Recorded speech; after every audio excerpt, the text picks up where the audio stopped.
When I first encountered the three principles as articulated by the theosopher Sydney Banks, I thought I had found the escape hatch for life. I thought I had found the way out of continuous preoccupation with fixing and improving myself. I thought I'd found the key to lifelong balance, ease, and grace. And in a way, I was right, and in another way, I was wrong. The way in which I was wrong is that there is no escape hatch from life.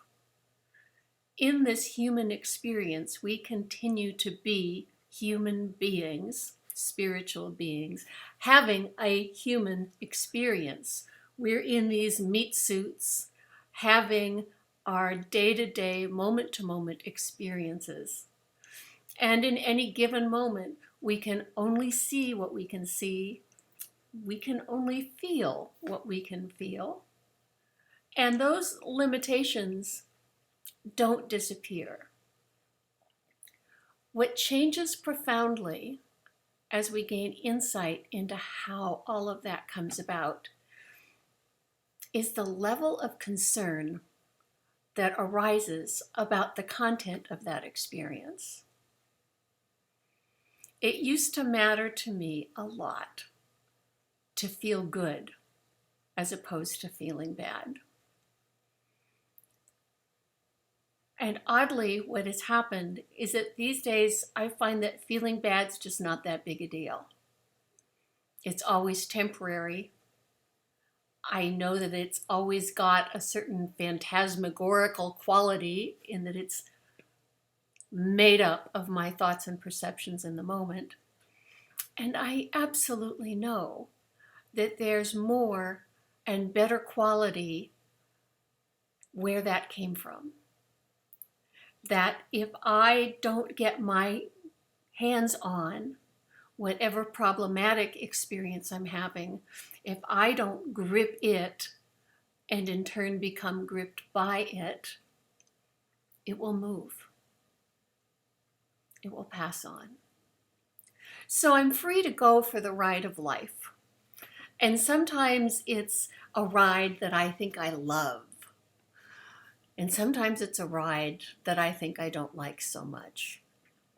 And I always know that there is a greater intelligence, a greater wisdom in charge of the ride, that has run the safety checks, that has tested the equipment, and that is ultimately responsible for my well-being. That takes a load off my mind. And when there's a load off my mind, I tend not to get hung up on the moment-to-moment cranky experiences.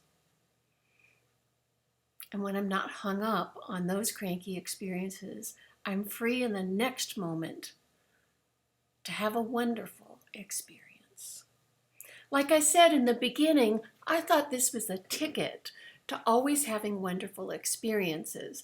And it turns out that this is not the first time you've heard this, my attachment to wonderful experiences was part of what was generating my crappy experiences. Anyway, I have really come to love and deeply treasure my encounter and engagement and exploration of the three principles of mind, consciousness, and thought.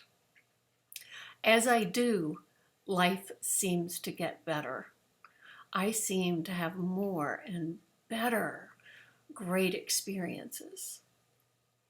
And more I've come to see that that's just so not the point.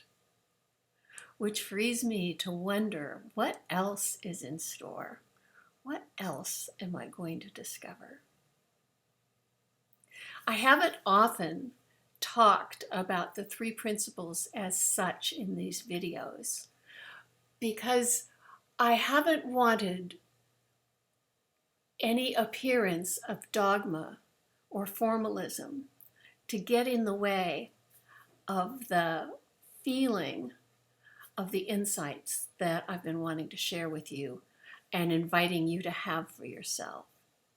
And from time to time, it seems important to actually name what for me has been anchoring or inviting these insights. And that is these three principles. More and more, I see that they're the key to the best coaching I've ever done, and how not appreciating them has been the key to the crappy coaching that I have sometimes done. I see how insight into them, even when I didn't have those terms for it, has been responsible for my moments of greatest ease and connection and insight, and how forgetting them has been responsible for my moments of greatest alienation and disconnection and confusion. I look forward to sharing more with you about what these principles are and how they play out, either in one of my programs or in individual coaching or in these videos. And if you have questions, I invite you to ask them. Ask me on my blog, send me an email, connect with me on Facebook or Twitter, send them my way. I'd be delighted to take a shot at answering them. Take care. Bye-bye.